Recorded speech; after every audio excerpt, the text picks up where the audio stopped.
பாஜகவுடன் கூட்டணி சேர்ந்தால் டெபாசிட் கிடைக்காது, யாரா இருந்தாலும் கிடைக்காது அப்படின்னு சொல்லி சீமான் மறுபடியும் ஒரு குற்றச்சாட்டு. சீமான் அண்ணனுக்கு சின்னம் இல்ல, ஓட்டும் இல்ல.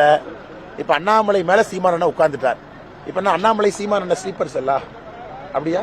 இல்ல சீமான் அண்ணன் அண்ணாமலையோட ஸ்லீப்பர் செல்லா? அண்ணாமலை என்னோட ஸ்லீப்பர் செல் சொல்லி சீமான் அண்ணன் பொறுத்த வரைக்கும் இளைஞர்கள்லாம் எந்த பக்கம் வர்றாங்கன்னு தெரியும், பெண்கள் எந்த பக்கம் வர்றாங்கன்னு தெரியும், தாய்மார்கள் எந்த பக்கம் வர்றாங்கன்னு தெரியும். இன்னைக்கு களத்துல பாரதிய ஜனதா கட்சி தனித்து நிற்கிறது, நம்முடைய கூட்டணி தேசிய ஜனநாயக கூட்டணி தனித்து நிற்கிறது. மக்களுக்கு தெரியும் மோடி ஐயா திரும்ப வரப்போறாங்க, ஆதரவெல்லாம் தேசிய ஜனநாயக கூட்டணிக்கு வரணும்.